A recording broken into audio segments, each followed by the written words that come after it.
Today I want to talk about My Chemical Romance, the band. And typically, I don't usually go into music. I usually delve into movies and video games that are related to soft disclosure. But I found something very interesting. It just kept coming up. Actually, I was sitting one day and in meditation, I literally heard the name, My Chemical Romance. And I thought, well, that's interesting. And usually they give me a little lead on something. I started looking into the band and I found some very interesting things. And particularly about Gerard Way, who is the head of the band. And let's see, I'll tilt this way, and there he is sitting down. So it starts off, I guess the early inspiration of his band came from what he witnessed in 9/11, and he was actually working as a cartoon artist, from what I understand. And then it developed from there. And you can see how I think they're referring to his style as emo and having this, sort of, I don't know how the best way to describe emo. Someone might be better at doing that. I could probably look it up, but I think everyone knows there's this darker, edgier side to things, and it's just another style, another genre of expression. And you notice the uniforms that they're wearing, kind of like a band uniform. But I think he had something in particular in mind. And as prominent as the voice, the style of singing, the way that they do the presentation is equally impressive as far as the drama and the depiction of what he wanted to convey, whether you like the subject or not. You're probably wondering what he is doing here, and this is, if you remember, number 5 from the Umbrella Academy. And the Umbrella Academy had a lot of soft disclosure, um, a lot of different pieces of information, and I'm going to show you how the two of them combine. So let's get into it.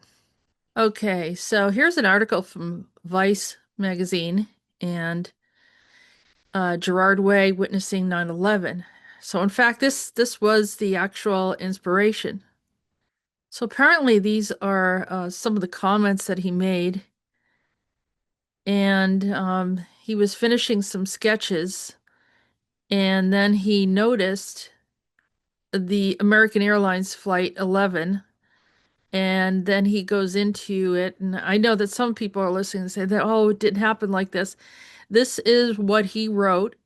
He was living in New York City, and as the plane hits, Way looks up from his sketches immediately. The ferry deck is thronged with passengers, still moves remorselessly onwards to its destination. Through the smoke, he makes out a few desperate flecks of human above the level of the plane-shaped incision between the 93rd and the 99th floor.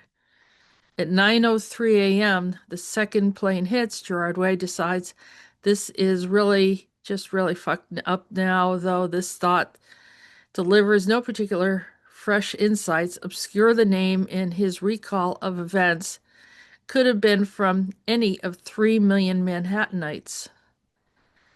I didn't see the plane hit. I did see the buildings go down from, I'd say, fairly close. It was like being in a science fiction film of some kind of disaster film. It was exactly what kind of feeling you did believe it. You felt like you were in Independence Day. It made no sense. Your brain couldn't process it. And for me, it was a little different. I'm very empathetic. I'm kind of a conduit emotionally. So I pick up a lot of stuff in that way. And there was about 300 or 400 people around me, and I was right at the edge. All these people behind me, they all had friends and family in those buildings. I didn't. So when this first building went, it was like an A bomb went off. It was like just this emotion. It made you nauseous. What he did next, however, was less conventional. Having spent the day in a daze tramping the soot blizzard streets of Manhattan, Way arrived home seized with a curious mix of Messiah complex and crisp rationality, utterly determined to smash up his workday life and go as full throttle towards his passions. He starts calling old friends. Matt Pleasner was first, a drummer. Within weeks, Way had written skylines and turnstiles about what he'd seen. Steel corpses stretched out towards an ending sun, scorched and black. It reaches in and tears your flesh apart as ice-cold hands rip into your heart. Christ, it was very emotional time for everyone, wasn't it? It's easy to forget that now. So what you see is that he ends up pulling together his band. This whole thing shifted him to the point where he um, went into a mode of what he felt passionate about. Now, I just want to say that from what the article said, he had already found an internship at Cartoon Network. So this was pre 2007, back when an internship was a structured thing that potentially led to a job rather than a rotisserie of souls via the large corporations that took advantage of naive dreams of rich parented and overeducated. So, he's pretty much showing that in this article that he, kind of had a dream job already. And anyway, the Cartoon Network was pretty much where you wanted to be, especially back then. Dexter's Laboratory, Cow and Chicken, I Am Weasel, 9 Days Before the Towers Fell, Adult Swim debuted. For aspiring animators, it was the center of the known universe. He just pitched the network something like a breakfast monkey. It was about a superhero cartoon Scandinavian monkey who wanted to spread the goodness of breakfast to the world. Despite the crossover marketing potential with sugary cereal manufacturers, Cartoon Network thanked him for his time and said they'd pass. So you think, well, then his career ended here, but it didn't. He went on and wrote a bunch of songs, started doing lots of concerts, and really caught the attention of the people at that time and related to it was very relatable to what was happening at that time. But it doesn't end there. Okay, so this is the song called The Black Parade, which I believe was connected to his recollections of 9/11. And what's interesting, he starts off in this hospital bed. Maybe it's not necessarily him, but that's the scene where it begins. And you start thinking about, there's the one eye symbolism. They're starting to just, kind of, there's the mouth, like just showing different portions of his face. Stunned. And I couldn't help but think about him in my lab. There he is on the screen. The man's in the hospital. All the nurses are around him.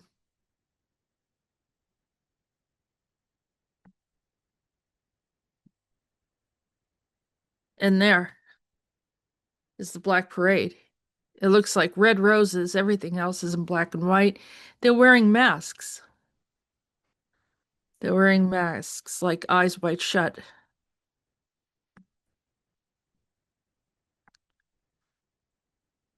You could see them.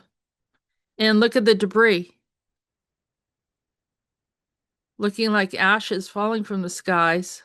And there you saw the Twin Towers behind him.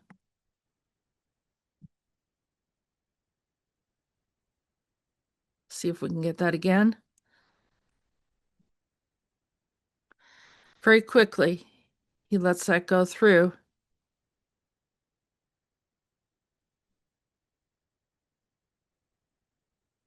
And there's that hospital bed.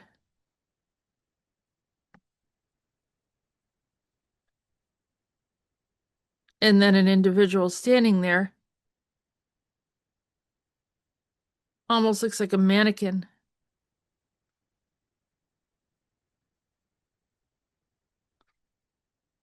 wearing a gas mask.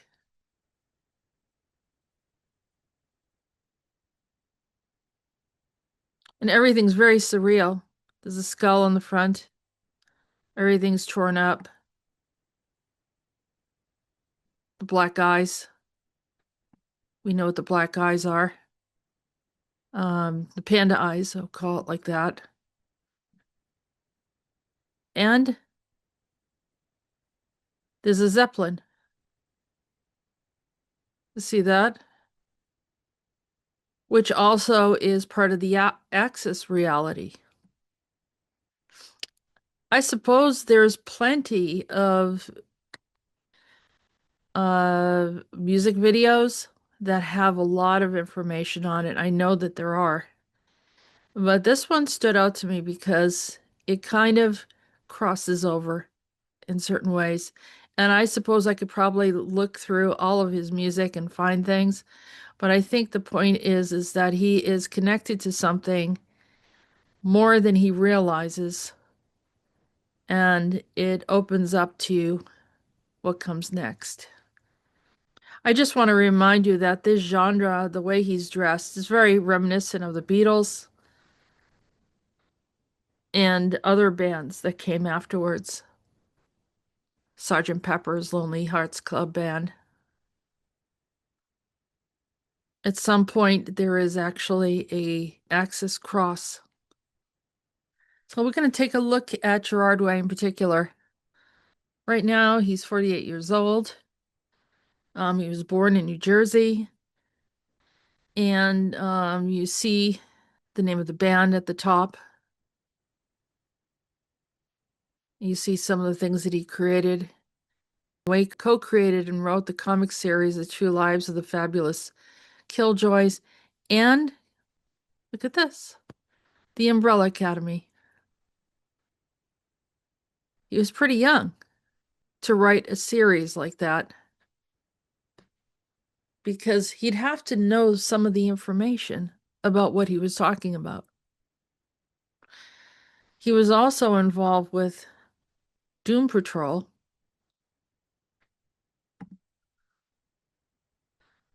and that is a superhero team appearing on the DC Comics. The series creator has suspected the Marvel Comics copied the basic concept to create the X-Men, which debuted a few months later. Doom Patrol is a group of superpowered misfits whose gifts cause them alienation and trauma, dubbed the world's strangest heroes. The team includes Chief, Robot Man, Elastic Girl, Negative Man, Beast Boy, and Mento. So for those of you that are familiar with the Umbrella Academy, the basic information. How did he know these things? Here it says it. Writer Gerard Way and artist Gabriel Ba. Follows a dysfunctional family of adopted superhero siblings. Was published by Dark Horse Comics, and the comic is released in limited series. And then, as we know, it became adapted as a television program on Netflix in 2019 to 2024. I also noticed, looking at his relatives, that Joe Rogan is his first cousin. So now I'm starting to get really suspicious of what's going on with this family. Who are they? Joe Rogan being pretty much dominating the disclosure industry. Anything he says or does becomes really cool and popular. He's even led many people down the road to taking DMT and other types of drugs. And he could do no wrong. I think there isn't hardly a single person that ever talks bad about him. He's extremely likable.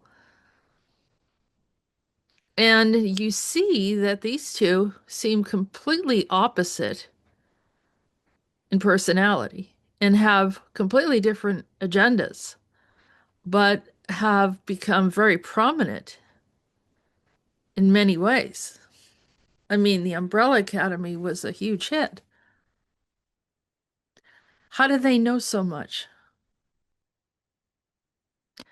What is their involvement with the corporations? At age 16, he appeared on an episode of Sally Jesse Raphael's to discuss the controversy surrounding the publicizing of serial killer Jeffrey Dahmer's crimes in comic books. 16 years old. And he was defending the right to go into, bringing the lifestyle and the horrific things that Jeffrey Dahmer did into comic books. This is a song that we talked about, the Skylines and Turnstiles. Very, very interesting bio. Definitely beyond his years, definitely as if he was an insider in some way. How would he know some of these things? I don't think it's an accident. And I also want to point out that he's a bit of a chameleon. You look at him here, and then look at him here, or here. Look at him here. How about here? That's him. I don't know if people would recognize him. That's him in studio. But then that's him. Would you know that was the same person? And he's wearing a dress here. Here he is, as a in his band uniform. That looks like him when he was 16. But he's not, he looks different all the time. And I would say that he has that. Some rock stars have a chameleon effect, and others, it doesn't matter what they do, people recognize them. But there's some qualities here that definitely I would say that he is hooked into something much more advanced than probably people thought about. Having the knowledge to put together the storyline of the Umbrella Academy, as I said, that's definitely either working with the government or the corporation. And by the way that he's displaying everything, I'm leaning more towards Monarch and the corporation and what he may be connected to. So I almost don't know how to end this other than maybe you should do some research on your own and tell me what you think.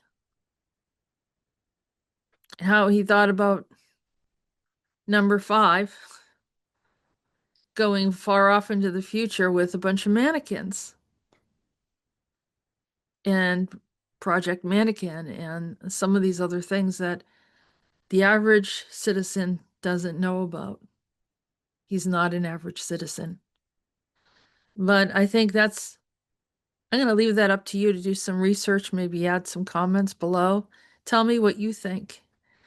I imagine whatever he experienced during 9/11 was extremely traumatic. I mean, people can make their judgments about what that experience was like there. Unless you were there, you don't really know. I know people that were there, and it was very, very traumatic and scary for many people. I actually had people ask me to come out afterwards to try to help and neutralize the area as much as I could, and which I did. And I talked about it years ago on one of my shows. But what I'm saying here is, did something trigger? Did something open up? Did he start getting recalls? Did he start getting memories? He sounds like he had an interest already in the dark side. And some people do. Some people, like, they are interested in haunted things, or they're interested in serial killers, or they're interested in, the darker side of reality, and they want to explore that. And some people get involved in disclosure topics because, the Umbrella Academy also goes into the Kennedy issue. You know, what happened to JFK? So it covers a lot of different things, and there was a few other agendas that come out in the Umbrella Academy, and it's very telling. But I think, like I said, I want people to look at it and make their own decisions. But for right now, I'm just presenting some facts. Thank you for listening and have a good day.